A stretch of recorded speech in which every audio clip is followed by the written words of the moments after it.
Iċ-ċifri dwar it-tielet kwart tal-2013 ippubblikati mill-Uffiċċju Nazzjonali tal-Istatistika juru kif it-tkabbir fil-prodott gross domestiku kien 3.8% ogħla mir-rata reġistrata fl-istess perjodu tas-sena illi għaddiet.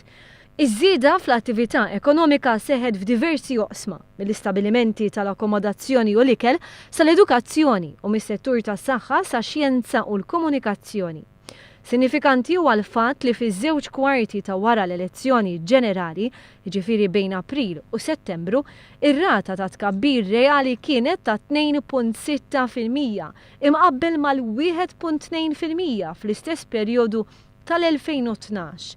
Dan ifisser li l-amministrazzjoni l-ġdida fil-pajjiż waslet biex iż-żieda fit-tkabbir ekonomiku tirdoppja. L-istatistika turi wkoll il-konsum privat qed jirpilja wara l-inċertezza li kienet qed tiddomina fil-leġislatura illi għaddiet.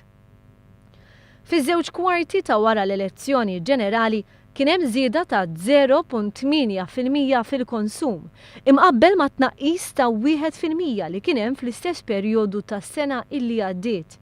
Iċ-ċifri juru li l-ispiża tal-gvern m'għadix tikber bir-rata allarmanti ta' qabel l-elezzjoni ġenerali u għalhekk hemm riżultat pożittiv ukoll fit-trażżin tad-deficit. Fi stqarrija l-gvern qal li frott iċ-ċertezza fit-tmexxija pajjiżna qed jilħaq rati ogħla ta' tkabbir ekonomiku li jwasslu għal mira li kull Malti Bawċi ikollu livell tal-għajxin mhux inqas minn li jitgawda f'pajjiżi Ewropej aħjar minnha.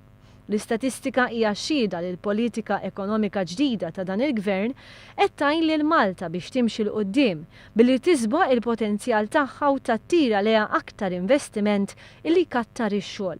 Il-budget ippreżentata s-sena d-dieħla huwa bbażat fuq l-għaqal għal il-gvern bilan li kull spiża tkun skont dak li jiflaħ il-pajjiż filwaqt li tinqata' l-ħela u l-burokrazija u tkun inċentivata il-bżulija.